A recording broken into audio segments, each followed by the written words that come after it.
ciencia y religión en guerra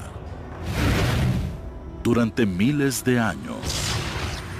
Cada vez que se pone algo a prueba, la ciencia resulta tener la razón. A medida que la ciencia se perfecciona, Dios tiene menos cosas que hacer. Sin embargo, quizás hoy sea la fusión entre la fe y la tecnología lo que nos ha acercado como nunca antes a resolver el misterio más grande de la vida. Como soy creyente religioso, mi ciencia es una forma de develar el gran misterio de Dios.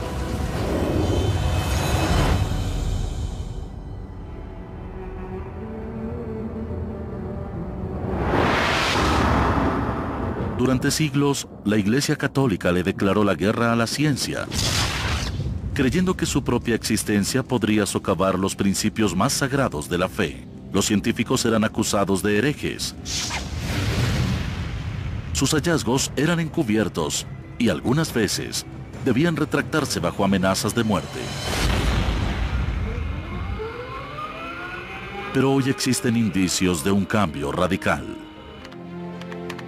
Cuando le digo a la gente que soy sacerdote y científico y que trabajo para el Observatorio del Vaticano, la pregunta que siempre se plantean es ¿por qué? ¿Por qué tiene el Vaticano un observatorio? La millonaria instalación de primera clase se ubica a 3.350 metros sobre el nivel del mar. Su telescopio de 1.8 metros es capaz de escrutar miles de años luz a través de las galaxias. Los científicos aquí se especializan en astronomía y cosmología. ¿Qué los hace únicos? Que también son hombres de fe, que han aceptado la ciencia como herramienta en su búsqueda de Dios. Tenemos una metodología muy estricta que hemos aprendido durante nuestra formación como científicos. Debido a la volátil historia de la Iglesia con la ciencia, la sola existencia de este observatorio de última generación es sorprendente. Desde la época de la Ilustración, ha existido una relación áspera entre la ciencia y la religión. Creo que la ciencia se ha encargado de explicar al mundo cada vez más, mientras que las personas religiosas se han sentido más amenazadas. El centro de esa amenaza para los creyentes es que la ciencia ha minimizado tanto a Dios que ya no existe. Con eso también deja de existir toda una forma de vida y una perspectiva del mundo. Durante gran parte del milenio pasado, desafiar las explicaciones de la Biblia sobre los fenómenos naturales era peligroso. A principios de los años 1600, astrónomos destacados fueron enjuiciados cuando sus hallazgos científicos discrepaban de las creencias religiosas populares. Una de las ideas más amenazantes fue una teoría desarrollada por los astrónomos Copérnico y Galileo. La Iglesia enseñaba que la Tierra era el centro del sistema solar y que el Sol giraba a su alrededor, pero Copérnico y Galileo sugirieron lo contrario, que el Sol era el centro del sistema solar. Los hallazgos de Galileo fueron vistos por algunos miembros de la Iglesia Católica como un problema que discrepaba con la Biblia, donde dice: y el Sol se detuvo. Si fuese la Tierra la que se moviera y el Sol se detuviera, eso traería un inconveniente. Creo que la Iglesia Católica ha cambiado radicalmente desde la época de Galileo. Gracias a Dios. La aceptación de la ciencia es un gran giro, pero la pregunta es, ¿por qué ahora? La presencia en la Iglesia del Observatorio del Vaticano confirma que la Iglesia reconoce el valor de la ciencia y del conocimiento que se adquiere a través de ella.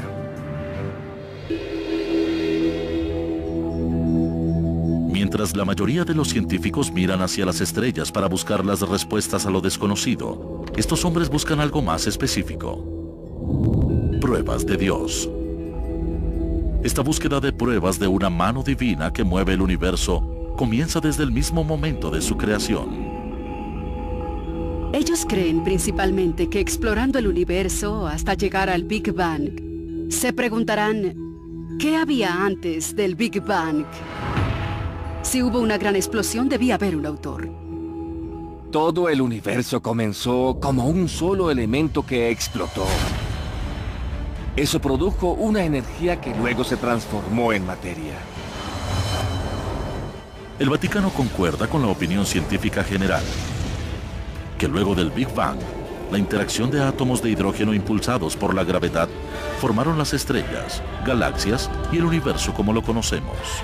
Esto es una serie de eventos que comenzó con un caldo de partículas elementales, gas y polvo. Luego este gas y este polvo colisionaron para crear estrellas, planetas y después la vida. Salimos de este universo como lo hicieron las estrellas, las galaxias, las ranas y todo lo demás. Salimos de este universo en evolución.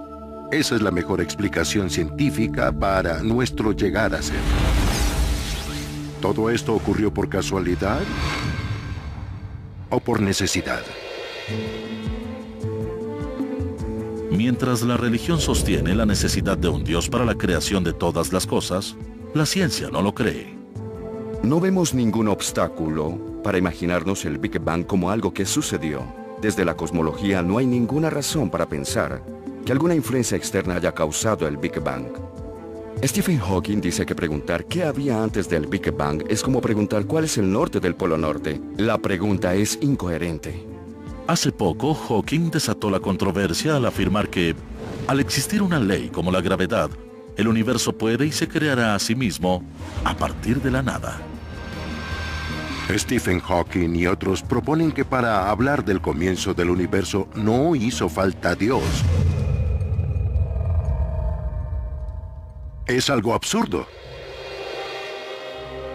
Este debate marca la línea divisoria entre la ciencia común y las ciencias de la fe. La Iglesia ya no ignora los hallazgos científicos, sino que muchos como el Padre Coyne creen en un modelo que incorpora tanto a la ciencia como a Dios. Se conoce como la teoría del universo bien afinado. Esta sostiene que las condiciones exactas para la creación de la vida son tan precisas que no pudieron aparecer por casualidad. Para estos hombres, el universo bien afinado es un esbozo para la creación de todo. Y Dios es el arquitecto. Si cada una de esas constantes no tuvieran los valores que hemos estimado, digamos 1 en 1.000.000, no estaríamos aquí. Esa es la noción de un universo bien afinado en donde las cosas fueron calibradas, como en ricitos de oro. Es perfecto, ni muy frío ni muy caliente. Eso es el universo donde la gente es inteligente y se hace grandes preguntas. No se puede probar a Dios con eso, pero es muy sugestivo de que hay un creador. Si la teoría del universo afinado es correcta, entonces Dios creó todo el universo, pero le dejó los detalles a la naturaleza. Lo peor que se puede hacer es decir inmediatamente que Dios lo hizo. No todo está predeterminado. Él hizo un universo con una indeterminación en él, desde lo más pequeño hasta lo más grande. Y esta nueva filosofía puede que haya acercado a la Iglesia como nunca antes a demostrar a Dios. El Observatorio Vaticano es solo una parte de este cambio. Está equipado para aprovechar las nuevas tecnologías en una búsqueda perenne. Sin embargo, el espacio no es la única frontera de la exploración. Los arqueólogos y cazadores de reliquias también buscan pruebas tangibles de Dios sobre la Tierra. Su búsqueda comienza con la Biblia. Ha sido el centro del conflicto entre la ciencia y la fe desde el principio. Algunos expertos cuestionan el origen de muchos libros de la Biblia y los eventos que describen. Si observamos la Biblia como un documento literal, la ciencia entra en conflicto con eso. Pero los verdaderos creyentes la ven como la palabra de Dios de forma literal. Y ahora ellos usan la ciencia para tratar de demostrarlo. Si la investigación científica puede probar que algunos milagros de la Biblia en realidad sucedieron, muchos creen que también demuestra que Dios existe.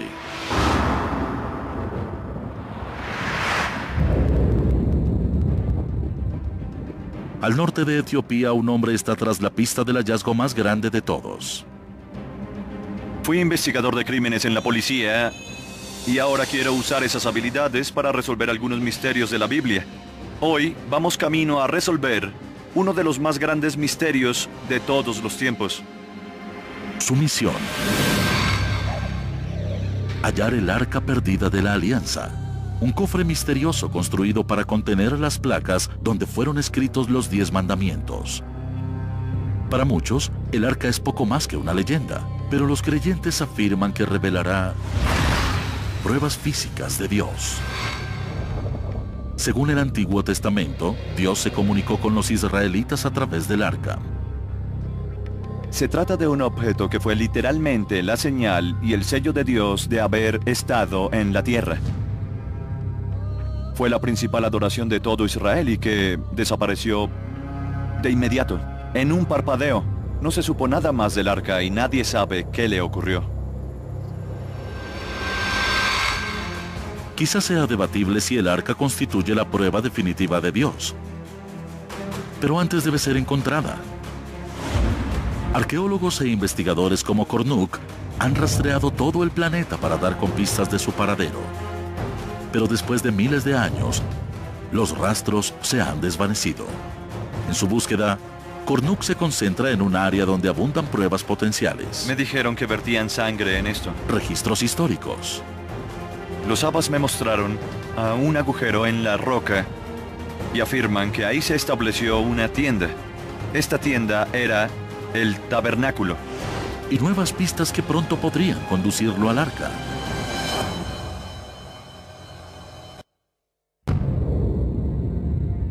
Durante siglos, el hombre ha mirado a los cielos. Primero en señal de fe, y después para hacer reflexiones científicas. La convergencia de ambas doctrinas opuestas podría contener la clave para resolver el misterio más grande de la vida, una prueba de Dios. Bob Kornuk está al frente de esta búsqueda de pruebas tangibles. Intenta hallar el Arca de la Alianza, uno de los artefactos más importantes del Antiguo Testamento. Se cree que esta arca contiene el infinito poder de Dios. Su hallazgo podría cambiar tanto la ciencia como la religión, pero lleva extraviada miles de años. Buscamos el Arca de la Alianza. Este objeto fue el centro de la adoración de todo Israel y desapareció sin dejar rastro. Estuvo en un lugar, pero luego desapareció instantáneamente. Kornuk ha revisado la historia del arca para buscar pistas importantes. Dios le dio a Moisés las instrucciones para construir el arca como un bosquejo. Se cree que el arca es lo suficientemente grande para contener las placas de piedra con los 10 mandamientos. Tenía como 1 metro de largo y 75 centímetros de ancho y de alto.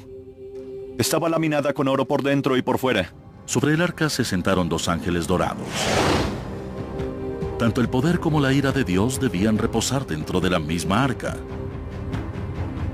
Solo los sacerdotes más devotos podían aproximársele. Si alguien no adoraba apropiadamente frente al arca, moriría. Podía arrasar ciudades, derribar paredes y contener ríos. En el año 960 a.C., el arca fue colocada dentro del primer templo de Salomón en Jerusalén. Este reporte en el libro de Reyes fue la última vez que se mencionó el arca en la Biblia. Nadie menciona en la Biblia si el arca fue robada o destruida.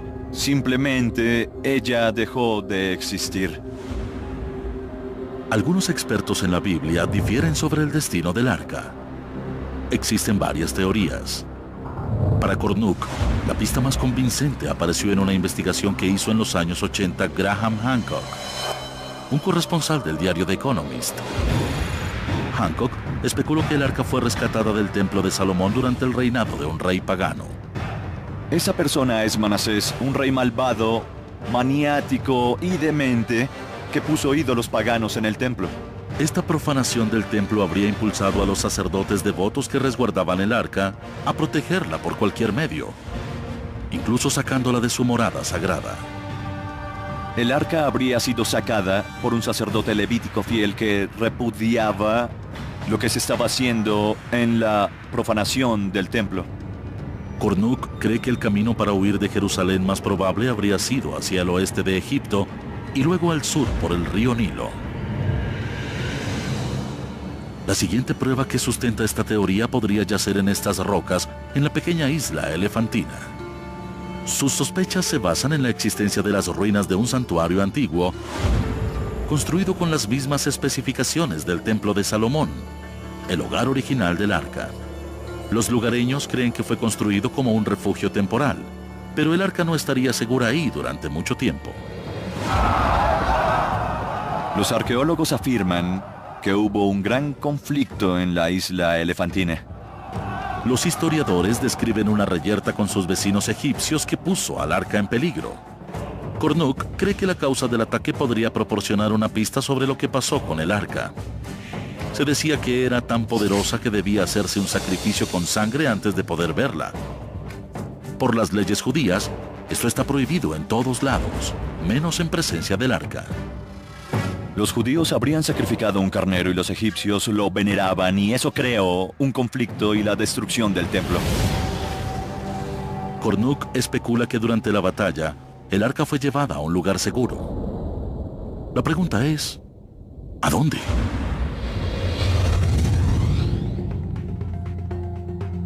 A un continente de distancia de Etiopía.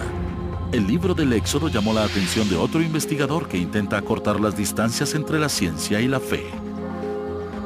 Soy un creyente en la ciencia y creo que uno puede tener una perspectiva científica y general del mundo completamente coherente. Pero también creo que si observamos la Biblia vemos indicadores de que Dios existe. Sir Colin Humphreys, un físico y cristiano devoto, considera que la ciencia es la clave para revelar los misterios del Antiguo Testamento. Y podría finalmente demostrar que Dios diseñó estos eventos colosales. Su investigación comienza con uno de los momentos más icónicos de la Biblia: la separación del Mar Rojo. Egipto. Año 1446 a.C. Según el libro del Éxodo, Moisés y los israelitas escaparon de la esclavitud, pero se encontraron atrapados entre la espada y el mar.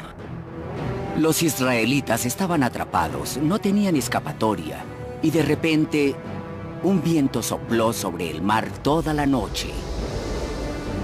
Dejó el lecho descubierto. Los israelitas pensaron, ¡qué maravilla!, y se apresuraron a cruzar. El ejército del faraón los siguió, pero el agua volvió a su lugar y los atrapó.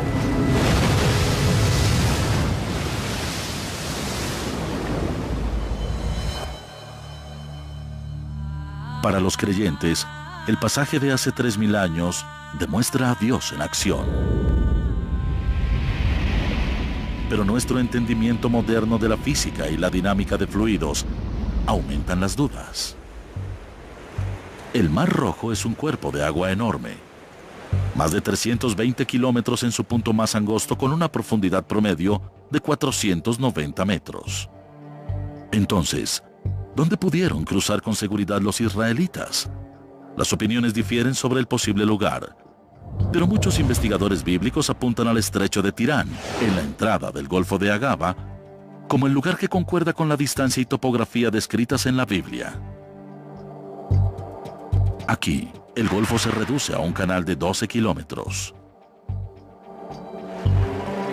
Un arrecife de coral a lo largo del lecho marino crea la sección menos profunda del Mar Rojo.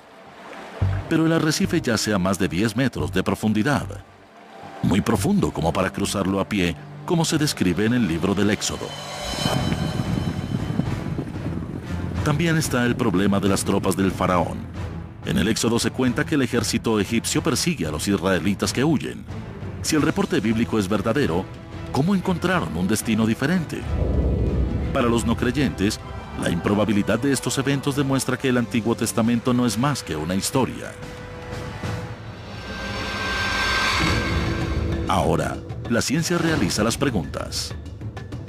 Cuando leo la historia del Éxodo como científico, mi inclinación natural es decir, ¿cómo ocurrieron estas cosas? La explicación puede estar en una simple prueba física. Una que puede observarse en un simple vaso de agua. Si llenamos un vaso con agua hasta el borde y soplamos sobre él, podremos sacar el agua. Si tenemos un viento que sopla fuerte en una gran masa de agua, eso forzaría el agua a regresar. Eso es algo bien sabido por los geólogos y científicos. En ejemplos extremos donde grandes cantidades de agua son separadas por este fenómeno, los científicos también han observado una reacción poderosa. Una estruendosa pared de agua que regresa para llenar el vacío. La teoría de Humphreys sobre la separación del Mar Rojo depende de este fenómeno natural que se manifiesta junto con un evento a gran escala conocido como golpe de viento, seguido por un evento reaccionario conocido como ola perforada. El científico atmosférico Dr. Carl Drews, del Centro Nacional para la Investigación Atmosférica, cree que Humphreys puede haber dado con algo. Un golpe de viento ocurre cuando un viento fuerte sopla por un periodo de tiempo sobre la superficie del agua. Gradualmente el agua se mueve en la dirección del viento y se aleja en la línea costera, lo que hace descender la superficie del océano. Lo que obtenemos es una sección de tierra seca que estuvo bajo el agua. Usando el poder de las supercomputadoras, Drews ha estudiado el efecto de los golpes de viento en lugares alrededor del Nilo y las costas de Inglaterra, así como en 2 episodios de este fenómeno en los Grandes Lagos, en 2006 y en 2008. Los golpes de viento se observan cada 5 o 10 años en el lago Erie. Hay tormentas fuertes que vienen del oeste y crean oleadas de tormenta en Búfalo. Pero del lado de Toledo, que está contra el viento, las secciones más grandes del lago se secan y el agua desaparece en el horizonte. Hemos observado que la diferencia de altura entre un costado del lago Erie y el otro puede llegar casi a 5 metros. Es algo asombroso. Uno esperaría que el lago Erie estuviera nivelado, pero con muchas horas de viento fuerte difiere casi 5 metros. Pero haría falta una tormenta con una fuerza extraordinaria para dividir el Mar Rojo, incluso en los escasos 10 metros de profundidad del estrecho de Tirán. Para que ocurra esto aquí, un viento poderoso tendría que soplar durante horas en una dirección precisa. Para que un golpe de viento sea perceptible e impulse el agua a un largo trecho, necesitamos una gran extensión de agua. Humphreys recurre a pruebas bíblicas para buscar pistas sobre la tormenta. La historia en el Éxodo describe un viento feroz que proviene del noreste y sopla toda la noche. Él cree que si un viento fuerte soplara sobre el Golfo de Agaba durante varias horas, habría ocurrido un golpe de viento con la fuerza suficiente para mostrar el fondo del mar. El Golfo de Agaba tiene 180 kilómetros de largo, y si hacemos un cálculo con la fuerza del viento de un huracán, el agua retrocedería unos 730 metros o incluso el doble. Con información recolectada por satélites de la NASA, el Dr. Carl Drews crea un modelo del océano y un mapa del territorio del Golfo para examinar los efectos posibles de una tormenta similar. Uso mapas e información geológica y trayectorias de sedimento para reconstruir la configuración de los lagos y ríos que existían durante el periodo del Éxodo. Luego activo este modelo del océano con una supercomputadora y le aplico un viento digital que sopla a 100 kilómetros por hora. Sería difícil caminar con ese viento, pero es posible. Uno podría avanzar. Los huracanes y ciclones se desarrollan con mayor frecuencia en mar abierto. Entonces, de acuerdo con los patrones climáticos mundiales, ¿podría una tormenta de esta magnitud haber golpeado el Mar Rojo que está rodeado por tierra firme? Un estudio oceanográfico en la Universidad Estatal de la Florida determinó que este tipo de tormenta podría golpear esta región una vez cada 2.400 años. Es una escasa probabilidad, pero científicamente posible. Combinando los relatos bíblicos de la separación del Mar Rojo con la representación científica, Drews construye una línea de tiempo que concuerda con las condiciones descritas en el Éxodo. La tormenta perfecta. La Biblia dice que esto ocurrió en una noche. Es decir, sopla el viento durante 12 horas, se detiene repentinamente y vemos que el agua se divide y permanece así durante 4 horas para finalmente volver a juntarse. Pero incluso con 4 horas para cruzar la brecha entre las aguas, habría sido imposible que 2 millones de israelitas atravesaran el Mar Rojo y escaparan.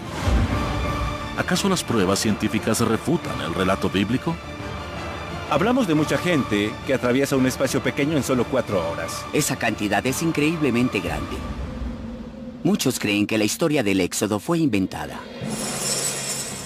Humphreys atribuye esta discrepancia a problemas de traducción del libro del Éxodo. En el hebreo antiguo, la misma palabra podría tener varios significados, y la palabra usada para 1000 en el libro del Éxodo es una palabra hebrea llamada Aleph, que también puede significar grupo o tropa. Sabemos por la literatura egipcia que una tropa del ejército egipcio estaba compuesta de solo 10 hombres, así que cuando se lleva esa traducción al relato y se calcula, no se obtiene 650.000 hombres sobre 20, sino 5.000 sobre 20. Si añadimos mujeres y niños, hablamos de unas 20.000 personas.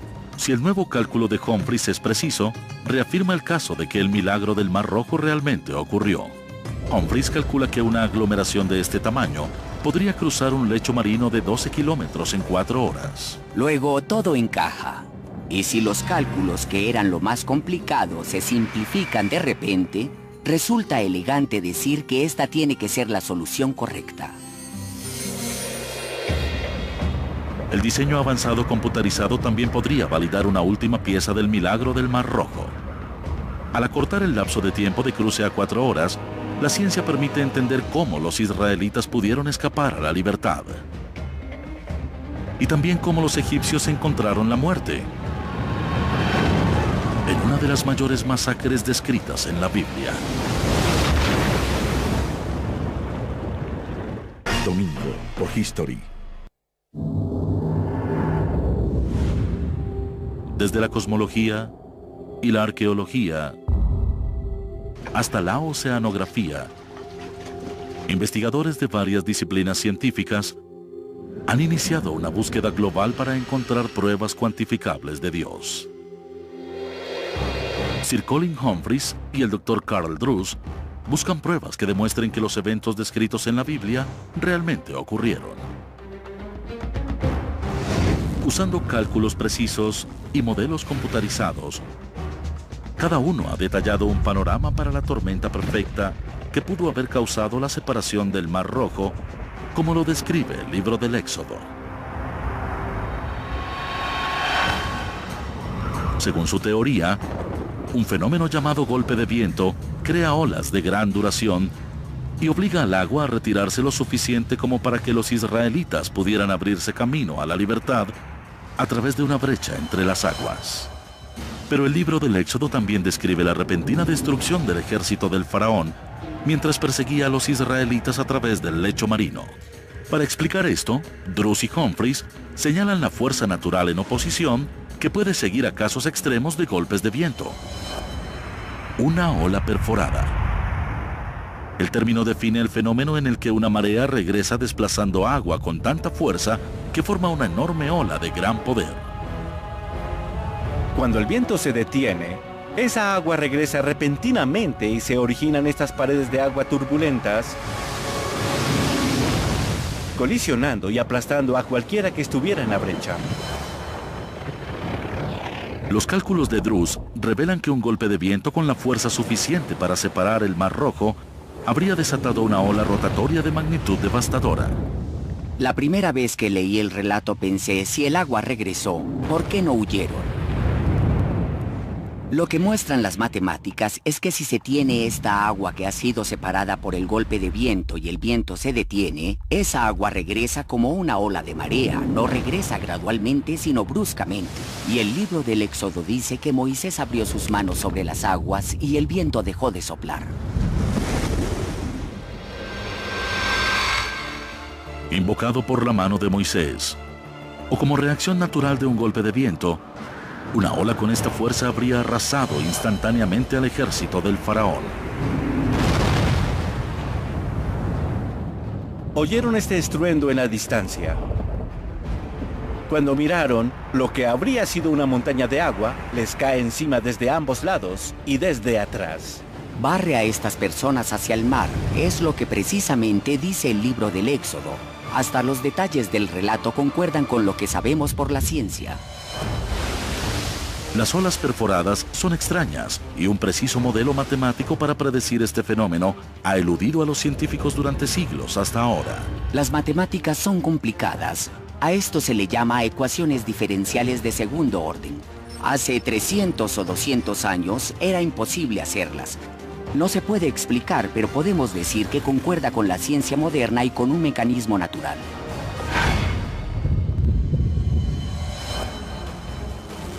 Solo con la llegada de computadoras poderosas se han hecho posibles las predicciones de la dinámica de fluidos de esta complejidad. La tecnología está abriendo una nueva frontera en la búsqueda de Dios. Pero mientras estos fenómenos tienen explicaciones científicas para los eventos descritos en el libro del Éxodo, eso por sí solo no demuestra a Dios. Podría ser que Moisés tuviera muchísima suerte. También que él haya sido un pronosticador del tiempo muy bueno. Podrían preguntarse por qué llamamos a esto un milagro. Y la razón es sincronización. Ellos habrían sido masacrados. Es un evento muy poco probable para que ocurriera esa noche, justo cuando se necesitaba. Si Moisés era tan afortunado, todos deberíamos apostar por él. Por eso creo que la sincronía demuestra la acción de la mano de Dios. Truss y Humphreys concuerdan en que la prueba de Dios no se encuentra en los eventos naturales de por sí, sino en el milagroso instante. En última instancia, queda más allá de los poderes de la ciencia explicar cómo una tormenta tan poco frecuente ocurriera en el lugar y momento exacto para salvar a los israelitas. Creo que la ciencia responde al cómo ocurrió esto, y la religión responde el por qué. Algunos creen que si se puede explicar un milagro, entonces ya no es un milagro. Yo no creo eso. Deberíamos esperar que Dios actúe dentro del universo y dentro de las leyes que Él diseñó para el universo. Para mí eso no acaba con las creencias en lo absoluto. De hecho, hay un salmo que dice que cuando Dios separó el Mar Rojo, dejó sus huellas sobre el agua. Es decir, que obviamente no era visible. Mientras su trabajo ha acercado la distancia entre la ciencia y lo divino, estos científicos admiten que, por ahora, la fe es necesaria para disipar las últimas dudas. Los científicos deberían ser humildes y darse cuenta que la ciencia no llega a lo sobrenatural, solo estudiamos lo natural. Yo estudio el movimiento del viento y del agua. Según la Biblia, Dios envió el viento en el momento correcto y le dijo a Moisés que estuviera ahí.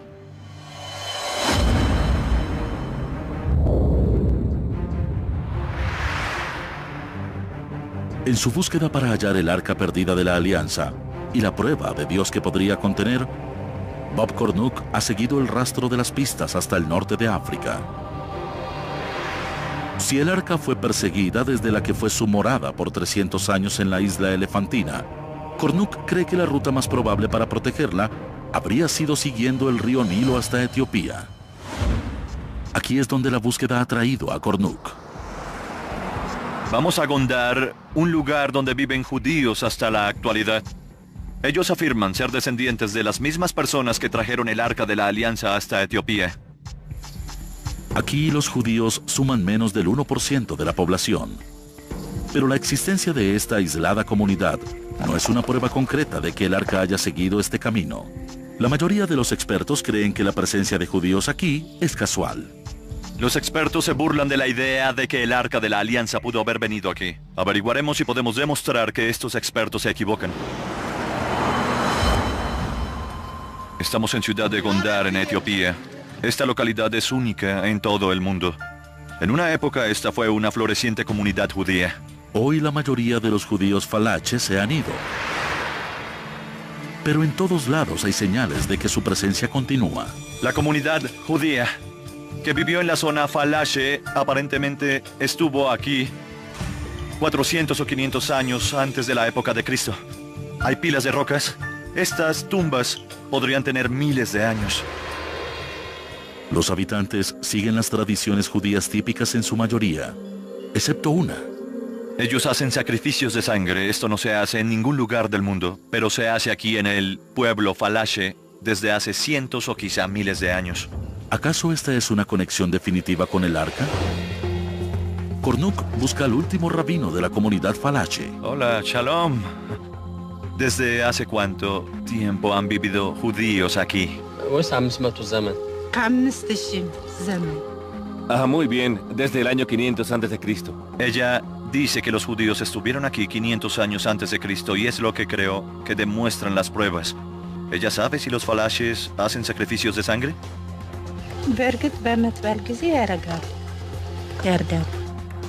Así es. Ellos hicieron sacrificios de sangre durante el tiempo que estuvieron aquí los judíos etíopes. El ritual de sangre apunta al arca. Pero las anécdotas no son pruebas, y Kornuk lo sabe. La razón por la que regresa hoy a Gondar es para buscar pruebas biológicas. Un vínculo genético entre esta aislada comunidad judía y la orden de los sacerdotes para proteger el arca de la alianza hace miles de años. ¿Nos permite tomar una muestra del interior de su boca? Estaría complacida de que le analizaran su ADN. Kornuk recolecta una base de datos del ADN de los habitantes judíos. Será una búsqueda única que aún no ha ofrecido resultados. Pero descubrir alguna conexión genética con los antiguos levíticos podría ser explosivo. Si demostramos una huella de ADN que los relacione con los eventos antiguos, sería algo realmente enorme para la teoría de que el arca fue traída a Etiopía. El rastreo genético moderno podría ser una herramienta importante para establecer un vínculo con el arca. Pero muy lejos de ahí, otro equipo de investigadores pudo haber hallado un vínculo con Dios incluso más directo, oculto en nuestro ADN. Pruebas científicas de Dios. Algunos buscan en el comienzo del universo, otros en los desiertos de África y el Medio Oriente. Pero una de las pruebas de Dios más asombrosas no está en un templo o santuario. ¿Y si estuviera en cada uno de nosotros?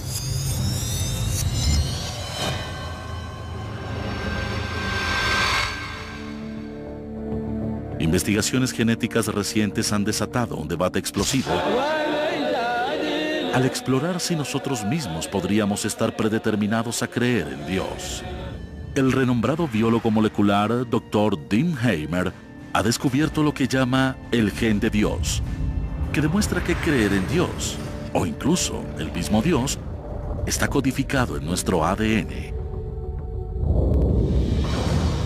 Los científicos han intentado desmentir a Dios durante mucho tiempo. No han tenido éxito y no hay indicios de que lo logren en el futuro. Hay algo muy dentro de nuestro cerebro sobre la forma como la espiritualidad influye en nuestra conciencia. Por lo tanto, resulta razonable preguntarse si hay alguna base genética para esta característica. El Dr. Hamer se encontró con este asunto por casualidad. Había estudiado el papel de los genes en rasgos de la personalidad y en la orientación sexual que resultaron tener un componente biológico. Estaba usando un cuestionario de personalidad en el cual incluía un elemento llamado autotranscendencia. Hamer define la autotranscendencia como la inclinación de ver un mundo más grande y amplio que uno mismo. Un mundo de espiritualidad más allá del reino físico de la vida diaria. Puede mostrarse numéricamente que la verdadera religión de una persona, como el catolicismo o el protestantismo, es 100% medioambiental, pero la espiritualidad tiene pocos componentes medioambientales y muchos genéticos. Por ejemplo, la gente reza más que las veces que tiene relaciones sexuales. Hamer analizó el ADN de 2,000 personas de todas las religiones, así como de no creyentes.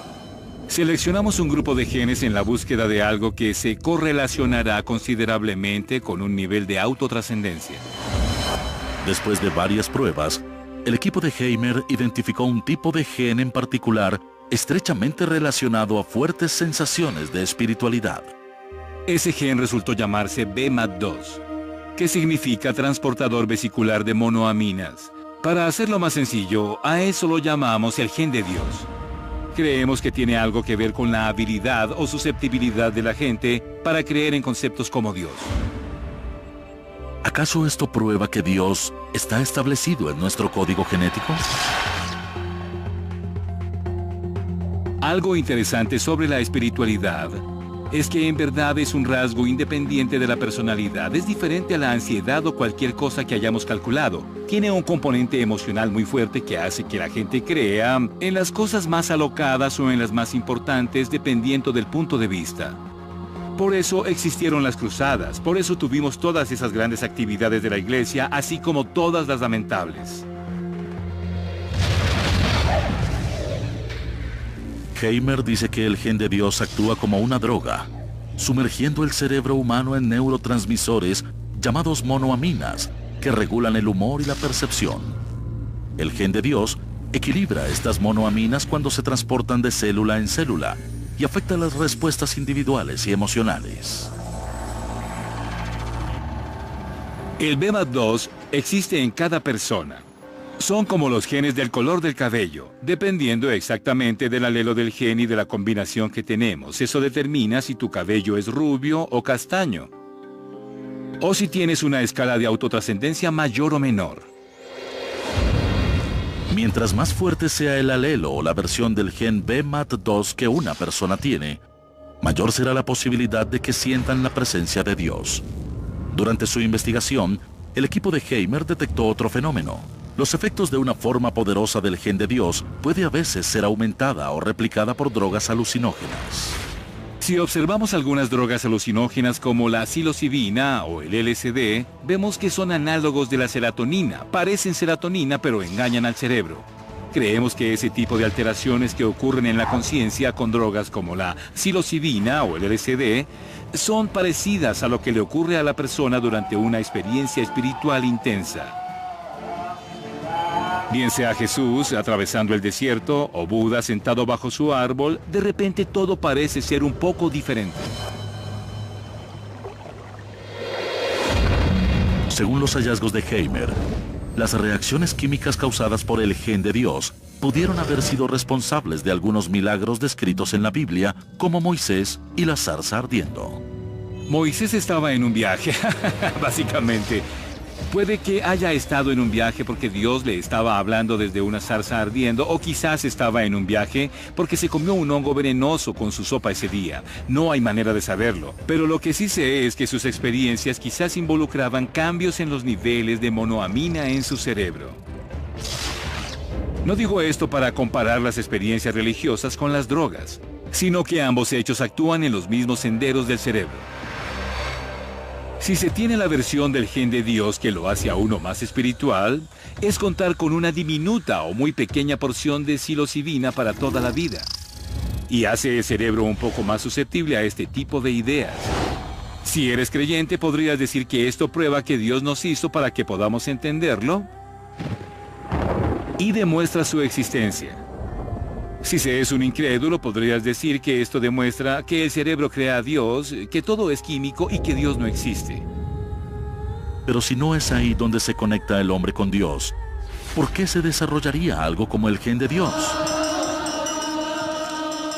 Algunos biólogos teorizan que en las antiguas sociedades humanas, donde miembros de la misma tribu adoraban uno o varios dioses comunes, un gen de Dios más funcional los hizo trabajar en equipo y protegerse los unos a los otros. En ambientes sociales cooperativos, un gen de Dios más fuerte habría sido una ventaja evolutiva.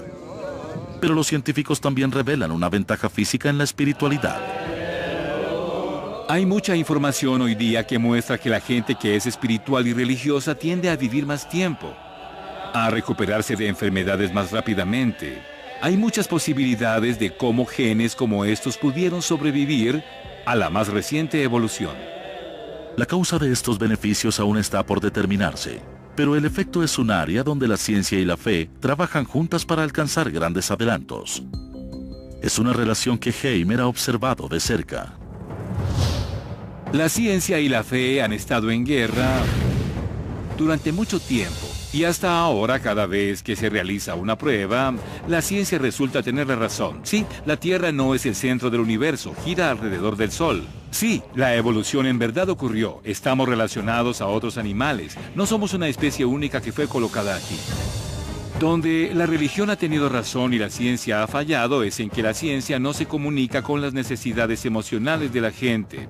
La ciencia no cambia la conciencia de la gente de la forma como lo hace la religión. ¿Podrán alguna vez los científicos explicar la conciencia humana? ¿O es una cuestión de fe? Un campo vanguardista de investigación es buscar respuestas en uno de los lugares más enigmáticos de la Tierra.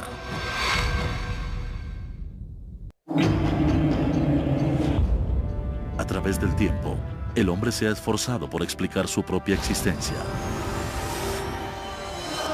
Y durante siglos, esta búsqueda ha conducido a una respuesta: Dios. Los avances científicos del último siglo han planteado preguntas sobre la existencia de un ser supremo. Pero ahora, la fe y la ciencia se juntan para tratar de responder la mayor de nuestras preguntas. ¿Existe Dios?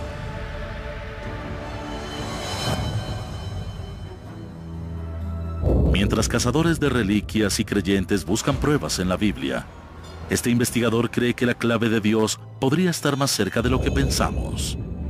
Su búsqueda de respuesta lo ha conducido a investigar los rincones más recónditos de la mente humana. El doctor Andrew Newberg, director de Medicina Integrada de la Universidad Thomas Jefferson, estudia lo que sucede en el cerebro humano cuando se contempla a Dios y al mundo espiritual. Creo que estamos en un punto interesante cuando tenemos la oportunidad de trabajar conjuntamente con la ciencia y la religión de una forma nunca antes vista. Y este nexo con el cerebro humano nos permite explorar nuestro mundo científicamente y espiritualmente. Usando encefalogramas de baja radiación, Newberg puede observar los cambios físicos que ocurren en el cerebro cuando una persona reza o medita. Decidimos practicarles ecografías a personas que habían estado realizando varias prácticas espirituales y religiosas durante años. Nuestro trabajo inicial se hizo con personas diestras en la meditación budista. También estudiamos a un grupo de monjas que habían estado dentro del mundo espiritual durante más de 50 años. Usamos un escanógrafo para tomar fotos de sus cerebros y tomamos otras fotos cuando se encontraban descansando y no estaban haciendo nada en particular. Luego tomamos otra foto de sus cerebros cuando estaban concentrados en su meditación u oración. Las zonas que parecieran ser más afectadas durante estas prácticas incluyen la parte del cerebro llamada lóbulo frontal, ubicada justo detrás de la frente. Esta parte normalmente se activa cuando enfocamos nuestra atención sobre alguna cosa. En las imágenes de Newberg, el lóbulo frontal se enciende como se encendería si la persona se concentrara en resolver un problema de matemáticas difícil. Los monjes tibetanos mostraron mayor actividad en su corteza visual porque se concentraban en objetos sagrados. Cuando vimos las monjas mientras rezaban, no notamos las áreas visuales encendidas en el cerebro, sino las zonas verbales. Y tiene sentido porque rezar es una práctica verbal. Pero las imágenes también revelaron algo inesperado. Otra área en la que estábamos interesados era en el lóbulo parietal. Se ubica en la parte trasera superior del cerebro. Encontramos que resultó tan interesante en las personas que hacían la meditación y en las monjas que rezaban, ya que esta área del cerebro se apacigua durante estas prácticas.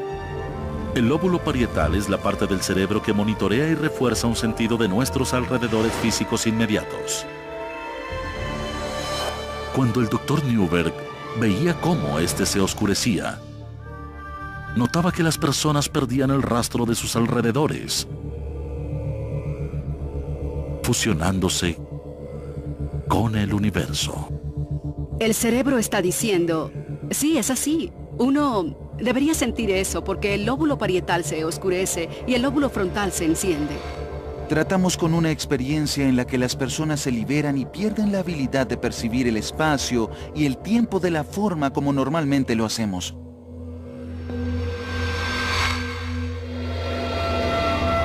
¿Acaso el Dr. Newberg observaba pruebas de Dios? Si observamos una monja franciscana que siente haber estado en la presencia de Dios, puedo decir cómo se vería su cerebro cuando está ante la presencia de Él. El escanograma no nos dice si Dios está en la habitación o no. Lo que es particularmente importante en el contexto del programa es que en esas experiencias la gente dice, encontré a Dios, o encontró algo que conecta a todo el universo de una forma que cuando vemos nuestra realidad material, no podemos ver esa conexión general.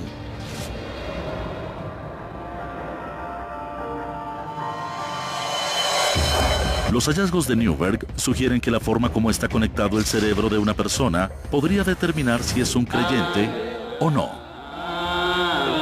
En pruebas con su escáner, se le pidió a los ateos que contemplaran a Dios.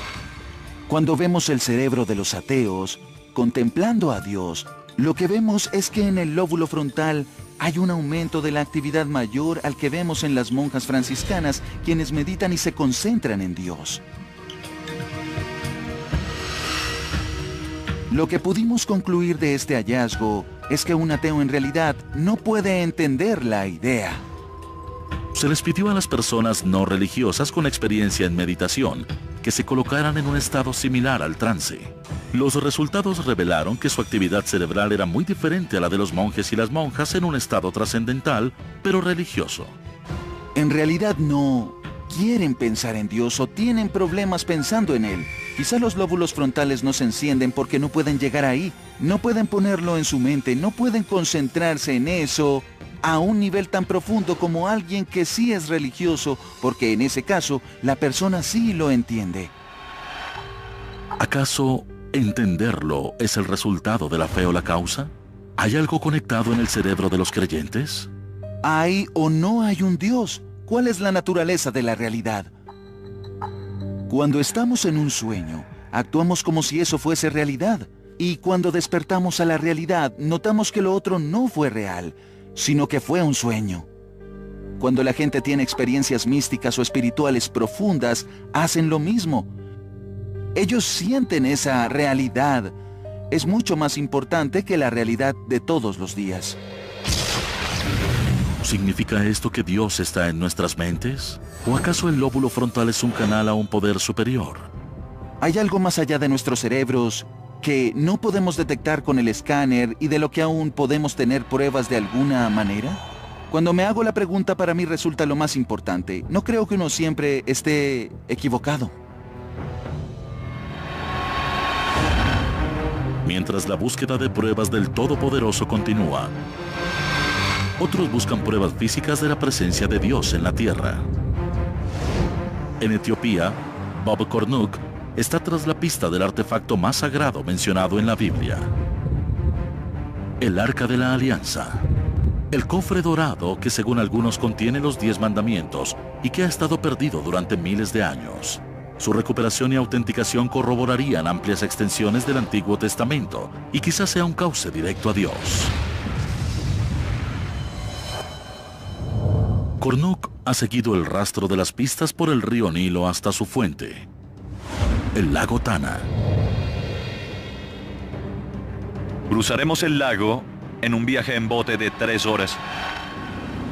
Tormentas frecuentes y aguas infestadas de cocodrilos hacen que este pasaje sea traicionero. Si el arca fue traída aquí por sus protectores, las defensas naturales del lago Tana habrían disuadido a cualquiera de sus enemigos. El remoto lugar habría sido un escondite perfecto para el artefacto sagrado. Este lago es muy grande y tiene islas muy interesantes. Podrían ser piezas de rompecabezas para resolver el misterio sobre el paradero del Arca de la Alianza y a dónde fue llevada.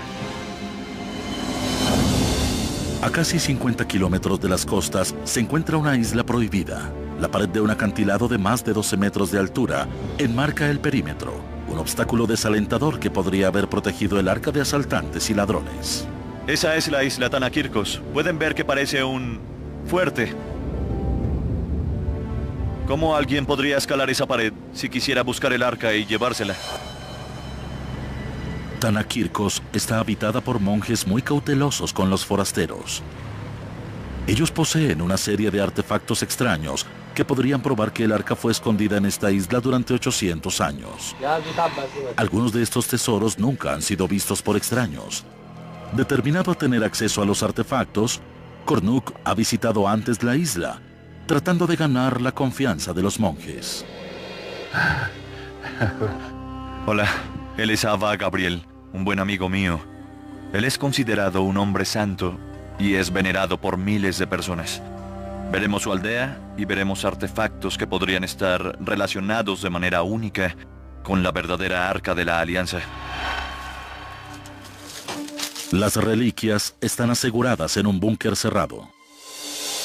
Estamos frente a la puerta tras la que hay tesoros caseros, coronas de reyes y artículos que fueron traídos aquí desde Jerusalén con el Arca de la Alianza. La presencia de Dios está literalmente en estos objetos. Se dice que estos delicados objetos son artefactos del ritual de sangre que se hacía en presencia del arca como una ofrenda a Dios. A Cornuc se le permite examinar una reliquia importante, el Gomer, un recipiente antiguo que dicen solía contener la sangre del animal sacrificado. Me dijeron que colocaban sangre en esto, la removían para que no se coagulara y se rociaba sobre la gente a quien se le otorgaba el perdón. También la rociaban sobre el Arca de la Alianza. Los monjes de Tanakirkos no permiten que los artefactos sean sacados de la isla, dificultando la autentificación científica. Pero Cornuc cree que los objetos concuerdan con las descripciones de la Biblia de las herramientas utilizadas en sacrificios. Aunque no son pruebas concluyentes, le dan solidez al caso de que el arca siguió este camino. La dificultad yace en que no hay nadie que pueda decir con seguridad que estos artículos son los de la Biblia. Se aproximan mucho a lo que dice la Biblia. Podrían tomarse las palabras de la Biblia y probarlas sobre estos objetos y coincidirían a la perfección. Así que este relato cobra total sentido justo en esta pequeña isla. Tanakirkos revela más pistas. Estamos sobre un acantilado muy empinado de cada lado hasta el agua. Los abbas me están mostrando un agujero que fue tallado en la roca. Ellos afirman que aquí estaba apoyada el arca. Había 4 agujeros para sostener una tienda, y esta tienda era el tabernáculo, el mismo que trajeron a través del desierto.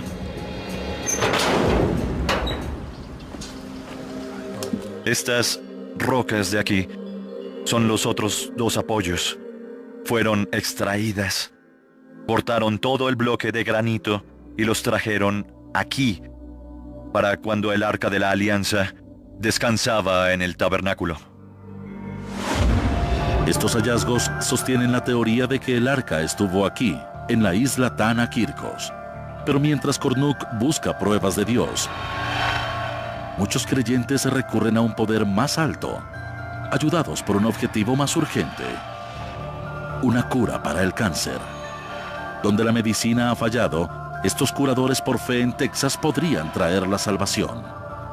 ¿Son estos asombrosos resultados prueba del poder de la oración? ¿O son un placebo?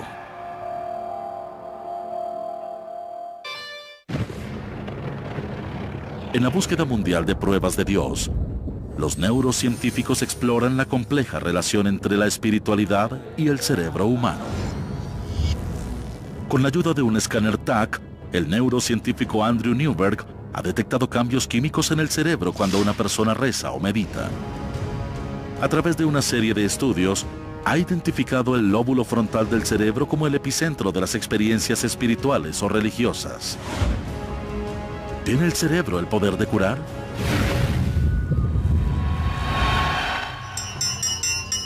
Desde los primeros días de la historia humana, el hombre ha creído en los poderes curativos de la oración. Los curadores por fe han existido durante siglos para sacar partido de este fenómeno. Mientras muchos dudan de estas prácticas, los resultados obtenidos por algunos curadores aumentan las preguntas sobre si algo milagroso ha ocurrido realmente.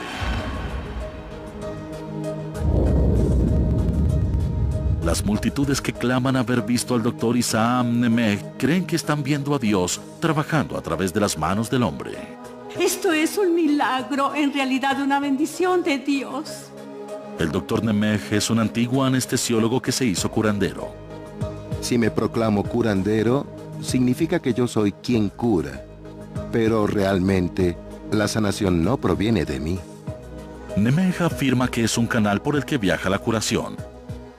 Lo que hago demuestra que Dios sí existe.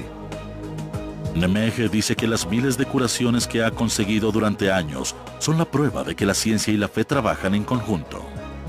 No podemos separar a Dios de la ciencia.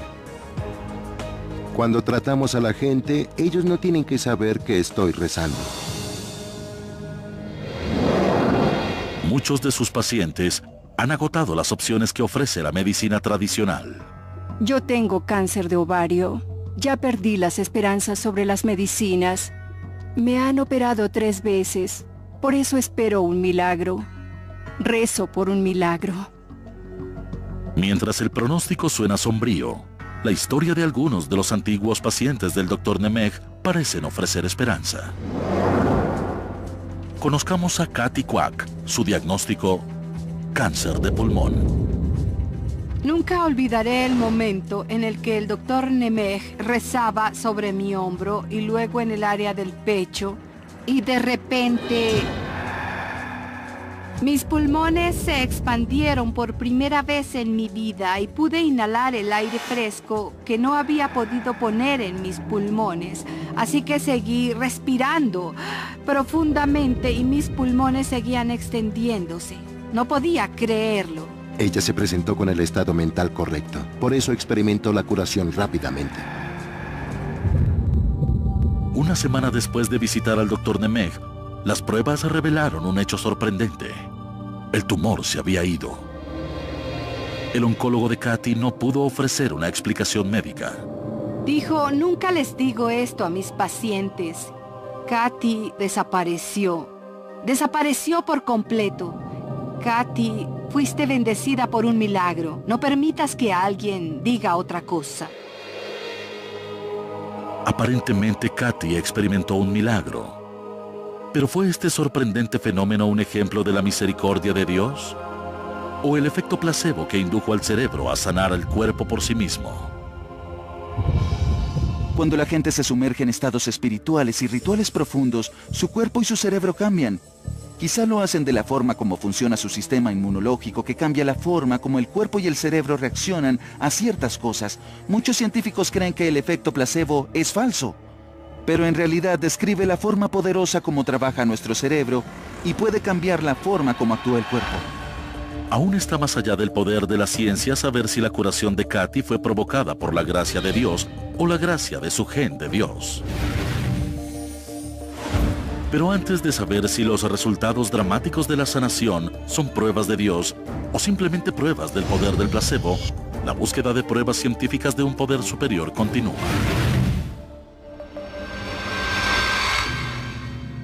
Durante siglos, expertos de todo el mundo han buscado artefactos religiosos tratando de conseguir pruebas de los pasajes de la Biblia y, en última instancia, de Dios. Rastreando el Arca de la Alianza, Bob Cornuck vino al norte de Etiopía para examinar una prueba importante que conecta el arca con la isla Tana Kirkos. Esta es la primera vez que se le permite a Cornuck observar el documento. Es un texto muy antiguo. Este libro tiene 700 años. Se puede ver la pátina y está hecho de piel de animal. El libro presenta una imagen sorprendente que podría confirmar la teoría de Cornuck de que el Arca de la Alianza viajó en esta dirección. Cuando observaba el libro, hallé esta imagen única. Vemos a María y a Jesús viniendo a la isla Tana Kirkos. ¿Por qué Jesús vendría a esta isla? Los expertos solo dirán teorías intelectuales. Pero si lo pensamos, cuando él tenía 11 años regresó a Jerusalén luego de haber estado en exilio en Egipto, y el primer lugar que visitó fue el templo, y él le dijo a sus padres dónde esperaban que estuviera. Aquí lo tenemos viniendo a esta isla. Es aquí donde habría estado el templo portátil, el tabernáculo que contenía el Arca de la Alianza. Este es un registro escrito de hace 1700 años.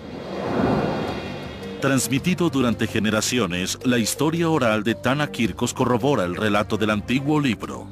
¿Y creen que Jesucristo estuvo aquí? Sí, 3 meses y 10 días. 3 meses y 10 días. Sí. ¿Y estos libros hablan de eso? Sí, hablan de Santa María y también hablan de Jesús. Antes de María y la Jesús. Imagen. En la imagen. Y la historia. ¿Y la historia? Sí, así es. Esta imagen antigua podría ser un gran descubrimiento. Si Jesús viajó a esta isla remota, podría ser la señal de que algo vitalmente importante se quedó aquí.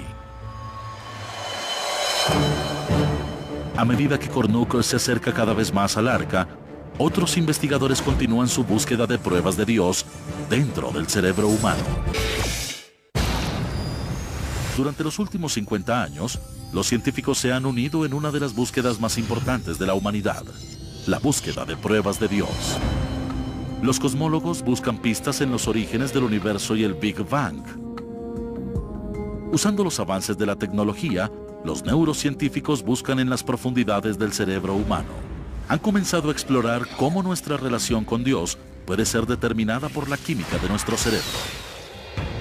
En 1962, un estudiante graduado de Harvard intentó realizar un desafiante proceso para estudiar si las sustancias introducidas al cerebro alteran nuestra percepción de Dios. Se le conoció como el experimento Marshall. La meta del estudio era determinar si un alucinógeno introducido en el cerebro de un sujeto de prueba devoto podría crear la sensación de estar en presencia directa con Dios. Lo que se hizo en la Universidad de Harvard con los estudios de Timothy Leary y antes de la prohibición de las drogas psicodélicas era tomar un grupo de estudiantes creyentes en el camino de la espiritualidad. Él los dividió en dos grupos. A un grupo le dio psilocibina, un alucinógeno muy poderoso. La psilocibina provoca alucinaciones alterando la cantidad de serotonina liberada en el lóbulo frontal, el centro de control emocional del cerebro, que también se activa durante la meditación y la oración. Al otro grupo le dio una droga controlada que los haría sentir euforia, pero sin alucinaciones. Luego todos fueron a una misa de Viernes Santo en la capilla y escucharon un sermón dado por un ministro muy conocido en la capilla de Harvard. Las personas que tomaron el placebo dijeron que la misa era como cualquier otra. Pero muchos de los que recibieron el alucinógeno describieron una experiencia de autotrascendencia durante la misa, una sensación de estar conectados directamente con Dios. Semanas después de esa experiencia, él les pidió describir sus vivencias y resultó que las personas que consumieron peyote recordaron esto como una experiencia muy importante y transformadora que les cambió la vida, mientras que los que consumieron drogas controladas presenciaron un sermón más. Para los que tomaron psilocibina, el impacto del experimento fue duradero. En otro estudio 20 años después, muchos de los sujetos percibieron la prueba como una experiencia profunda que les cambió la vida. Algunos reportaron haberse sentido conectados directamente con Dios. Los hallazgos del experimento Marshall refuerzan los resultados de las imágenes del cerebro llevados a cabo en el laboratorio del Dr. Newberg. Ambos estudios relacionan al lóbulo frontal con nuestra percepción de Dios e indican que nuestra experiencia espiritual puede intensificarse por la oración ferviente, meditación e incluso con drogas psicoactivas. ¿Acaso estas experiencias intensas nos crean la ilusión de estar conectados a un poder superior? ¿O activan una parte del cerebro diseñada para ser un canal entre el hombre y Dios? Estudios posteriores del lóbulo frontal podrían ser la clave para probar a Dios. A medio mundo de distancia, Bob Cornuke busca la prueba máxima de Dios sobre la tierra, el Arca de la Alianza. La búsqueda le ha dado un rastro que lo condujo por el Nilo a los asentamientos judíos cerca de Gondar hasta el lago Tana. Ahora, siguiendo las pistas halladas en Tana Kirkos y en una antigua leyenda etíope, Cornuke llega a un pequeño pueblo al norte de Etiopía.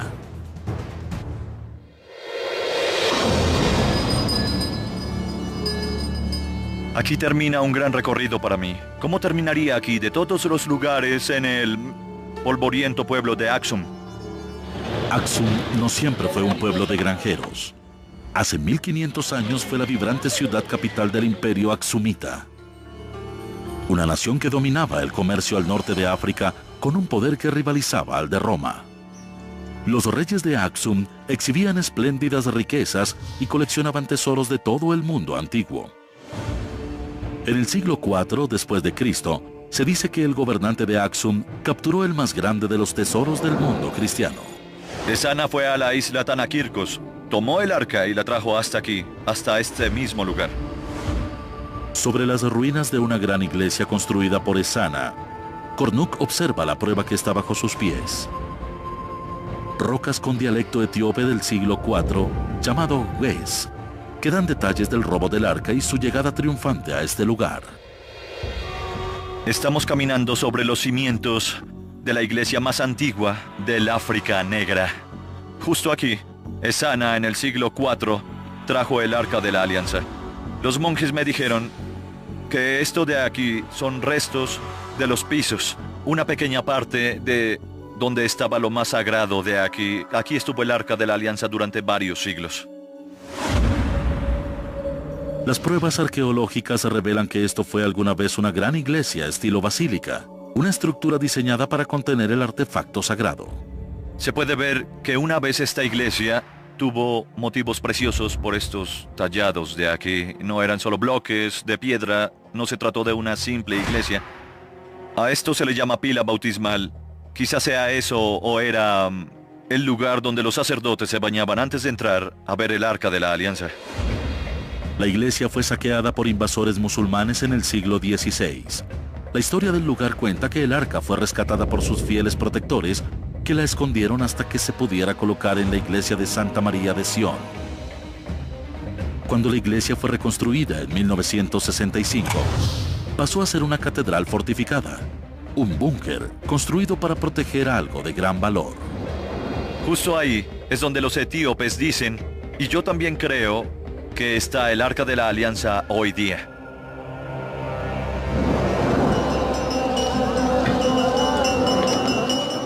La gente de Aksum cree que el Arca y los 10 mandamientos reposan en una catacumba muy bien asegurada.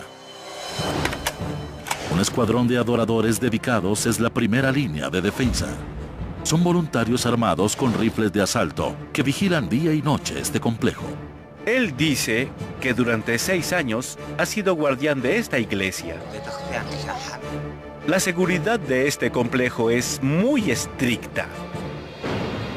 Incluso si un intruso llegara a superar a los guardias armados, hay otro sistema de seguridad dentro de la iglesia. No es solo un gran edificio con lo más sagrado al fondo. En realidad es una secuencia de pasillos que atraviesan el lugar. Es como un laberinto. Se dice que los corredores son de concreto y muy estrechos, con ángulos agudos, imposibles de maniobrar cargando un objeto grande como el Arca de la Alianza. Pero la mayor de las protecciones del Arca puede ser su propia reputación. Los etíopes creen que es muy poderosa. Creen que si alguien se pone en presencia de este objeto sin motivos puros, encontrará la muerte. Será quemado vivo. Ellos creen que esta arca tiene poderes que ninguno de nosotros podríamos imaginar. Se dice que hace menos de una década, 3 monjes se escabulleron hacia la cámara y se detuvieron frente al arca. Un hombre murió en el lugar, otro 2 semanas después. Yo vine hasta aquí apenas oí que un hombre había muerto y me reuní con su familia, fui a la tumba y la vi. El tercer hombre tenía problemas en la vista y aún se encuentra con vida. No creo que el arca tenga el poder que dicen los etíopes. Sí creo que posee el poder de la mente. Estas personas fueron adoctrinadas desde que nacieron. No recuerdan una época en la que no se les haya dicho que esta arca tiene un increíble poder.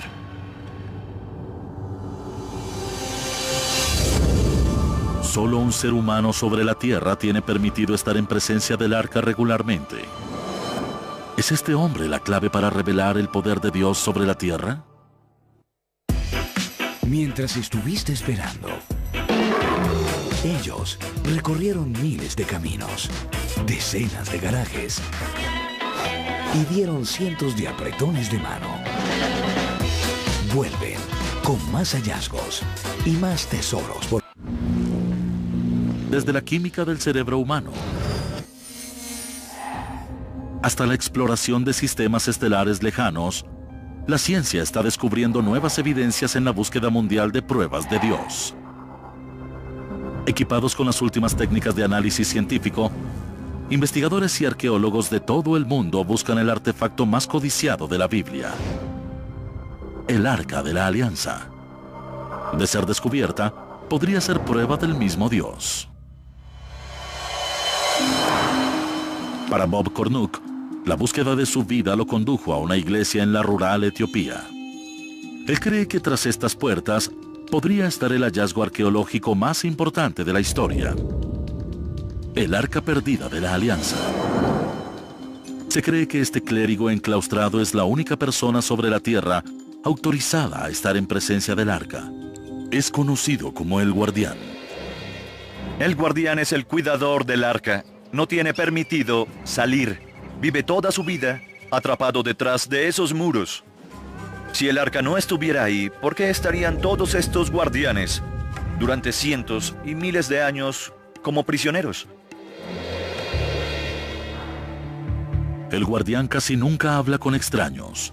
Pero ahora y después de una larga negociación con los ancianos de Axum, Cornuc ha obtenido una presentación. Aquí, el guardián habla con Cornuc a través de una puerta en la parte trasera del complejo. ¿Está bien de salud para ir a adorar el arca? ¿Se siente bien? Él está diciendo, yo solo rezo. ¿Reza? Sí, él reza. Luego de algunos minutos, el guardián regresa a su lugar. Bob Cornuc está a pocos metros de lo que podría ser la morada del arca. Pero hoy no podrá acercarse más. Me reuní con el guardián, le di la mano y lo miré a los ojos. Son los mismos ojos que posiblemente se han posado sobre el arca de la Alianza. Cornuc espera que su nuevo acceso al guardián y su continua relación con los ancianos de Axum algún día rinda frutos. La oportunidad de ver el arca. El arca de la Alianza es la gema, la joya de toda la arqueología. Si alguien viniera a mí ahora y me dijera, Bob, anda detrás de esa cortina para que veas el arca de la Alianza, lo haría. Iría de un salto. Se trataría del hallazgo arqueológico más grande de la historia.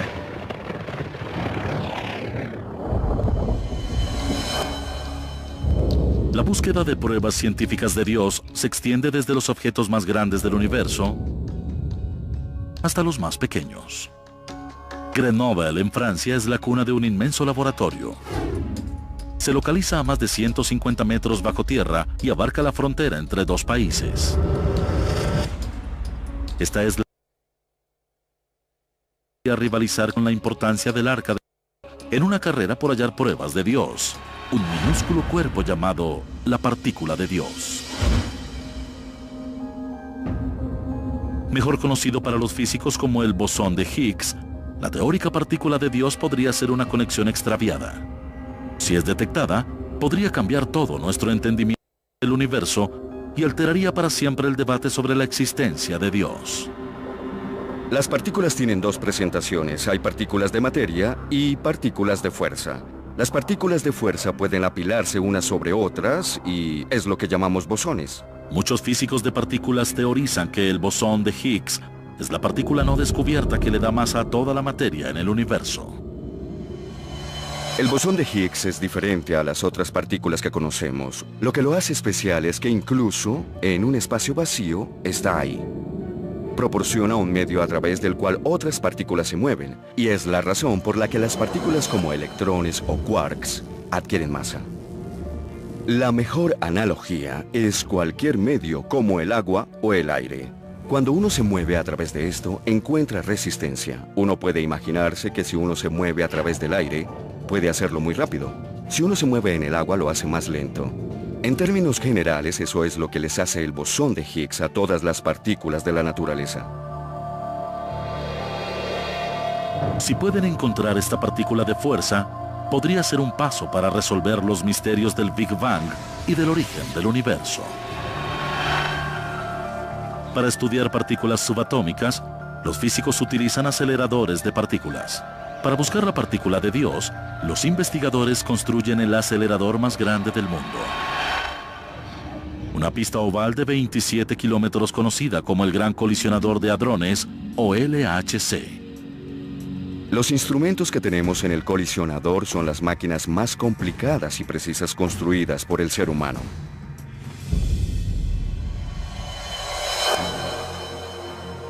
Si tomamos protones y los aceleramos a una velocidad cercana a la de la luz,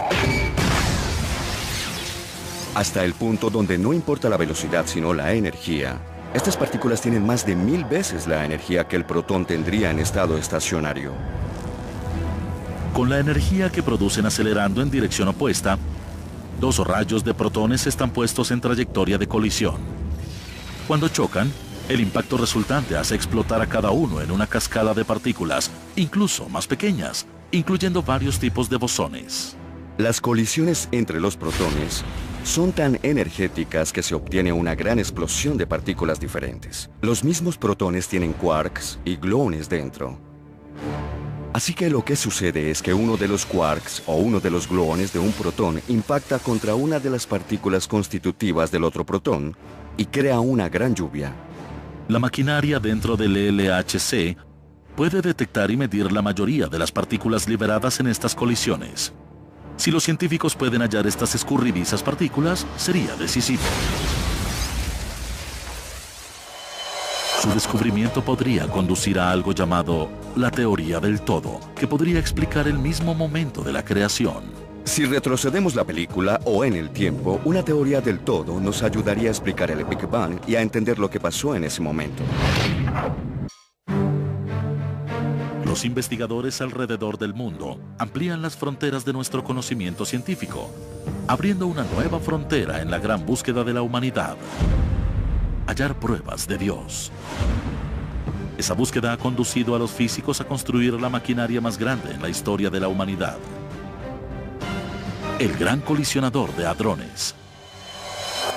El LHC separa rayos de partículas subatómicas a niveles de energía aproximados a esos ocurridos a momentos después del Big Bang. Estas colisiones les permiten a los científicos investigar las partículas de materia y energía más pequeñas. Como Einstein dijo que E es igual a mc al cuadrado, la energía es proporcional a la masa.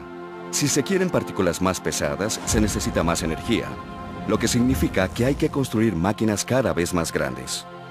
La meta es hallar el evasivo bosón de Higgs, mejor conocido como la partícula de Dios.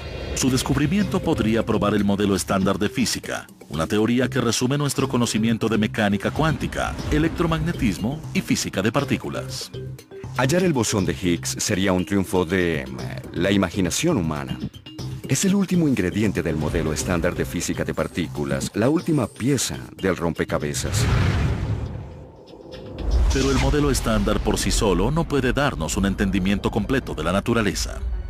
El modelo estándar no toma en cuenta la gravedad que sabemos que existe. No solo buscamos el bosón de Higgs con el LHC. Buscamos todo tipo de cosas. Algo que los físicos quisieran encontrar es la teoría del todo.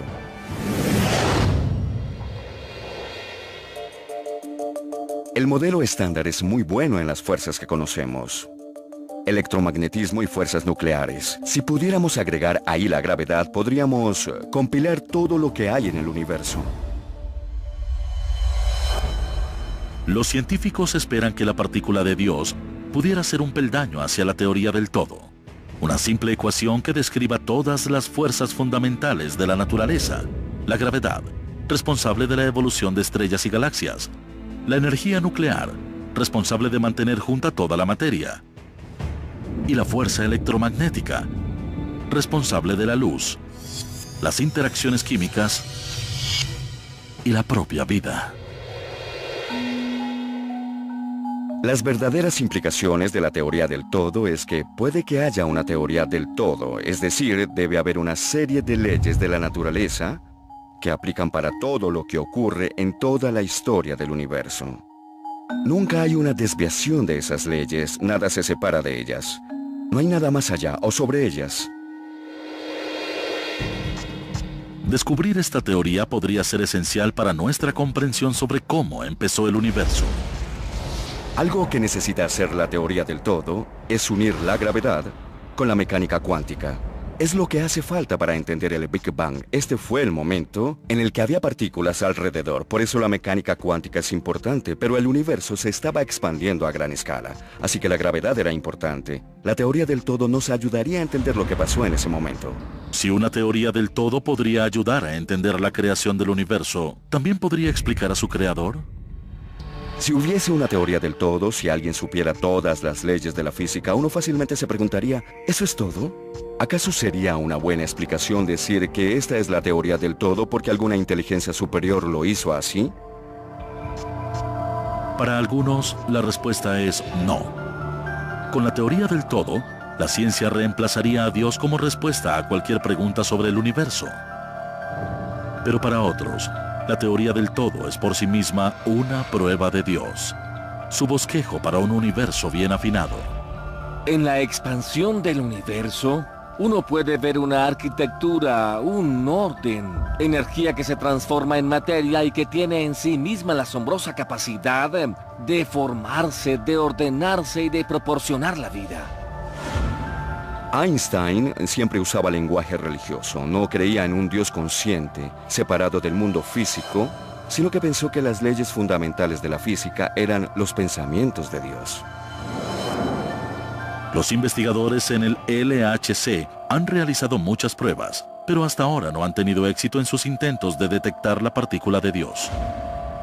Pero con o sin ella, la búsqueda de pruebas de Dios continuará desde las partículas más pequeñas hasta los confines más alejados del universo.